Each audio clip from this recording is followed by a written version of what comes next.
दौलतपुर सिफर मां ख़बर शामिल किया था। फ़कीर अकनवाज़ कलंदरी जी रिपोर्ट मुताबिक़ दौलतपुर भरसा ॻोठ गांधी जे नारी मुड़स ऐं ॾेरनि जे ज़ुल्म ख़िलाफ़ नेशनल प्रेस क्लब पहुती। मुंहिंजो मुड़ुस बिलाजवाज़ मूं मथां तशद्दुद करे मूंखे घरां कढी छॾियो आहे। अहिड़ो इज़हार दौलतपुर जे ॻोठ गांधी जे नारी मुस्मात फहमीदा पंहिंजे मुड़ुस मोहम्मद बश्क होथी पोटो ॾेरनि जमील अहमद ऐं रसूल बश्क होथी पोटो ऐं ॿियनि पारां मथसि मुसलसिल तशद्दुद जूं दाऊं कंदे पंहिंजे भाउ न्याज़ होथी पोटो अमर सां गॾु नेशनल प्रेस क्लब दौलतपुर पहुची एहतिजाजी मुज़ाहिरो कयो। उन मौक़े ते मीडिया सां ॻाल्हाईंदे हिन चयो त मुंहिंजो मुड़ुस मोहम्मद बश्क पंहिंजे भाइरनि ऐं घर भातियुनि जे चवण ते मूं मथां मुसलसिल वाशियाणू तशद्दुद कंदो रहे थो ऐं मूंखे जान जो ख़तरो आहे।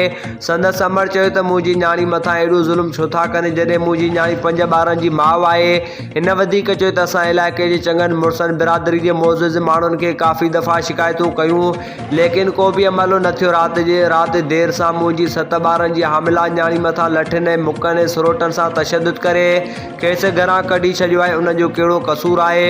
आख़िर में हिननि IG Sindh, DIG Nawab Shah, SSP Nawab Shah, DSP Daulatpur आला इख़्तियारनि खां मदद जी अपील कंदे मुतालबो कयो त बिलाजवाज़ तशद्दुद कंदड़ संदसि मुड़ुस मोहम्मद बश्क होथी पोटो ऐं संदसि भाइरनि ख़िलाफ़ क़ानूनी कार्रवाई करे असां सां इंसाफ़ कयो वञे।